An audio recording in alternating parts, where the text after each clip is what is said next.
And I just feel like there's so many ways that like the Model Y specifically is optimized, and Cybertruck in the future will be even more optimized for car sharing. Is there someone working on that at Tesla? Our issues for the last few years have been not, car sharing. Like, I mean, I guess like a rental car, is kind of a car sharing situation. Sure, Hertz being Yeah, a big player now. yeah.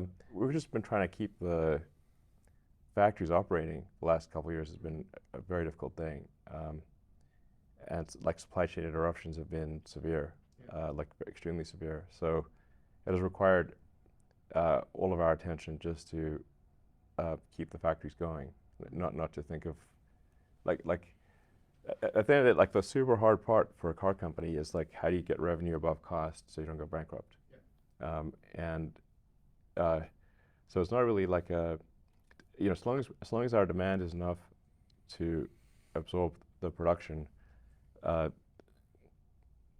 and we have production enough to cover our fixed expenses, then we're in an okay spot. Sure. But I'm thinking about like downtime. If these cars are traveling 400,000 miles, sitting in someone's driveway, they're not going to collect 400,000 miles before the paint's kind of having issues. I imagine that increasing the utilization of the existing fleet, obviously full self-driving does that, but up until then, if we have car sharing installed to increase utilization, increase the number of miles on these vehicles, it's a good thing for the world. I said that this is that is that's a high class problem that uh, you know the thing that like car companies, you should think of car companies as like at any given point they desperately want to go bankrupt. Okay, that a car company is desperately trying to go bankrupt at any given point in time. So in order to have that not be the case, you have to have the factories have to be active. Otherwise, you have parts piling up in warehouses all around the world, and you can't ship but if you're missing any parts, you can't finish the car and ship it.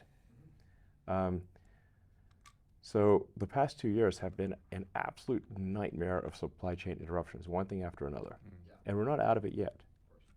So.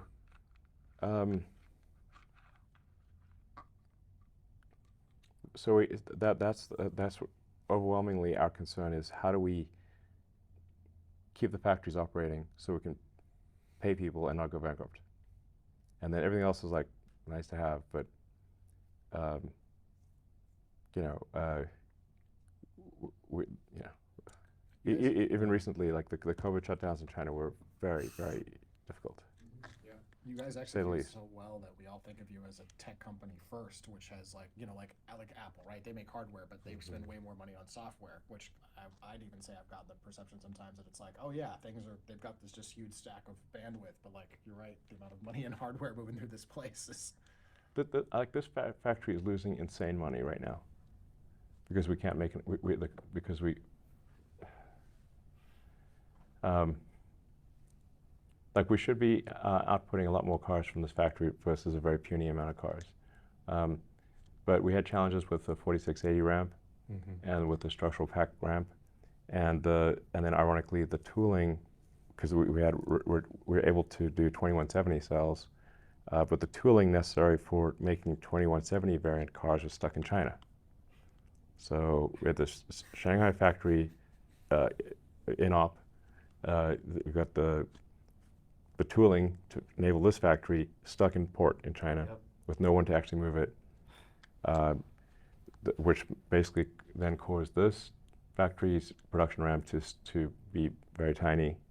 Now this is all going to get fixed real fast, but it requires a lot of attention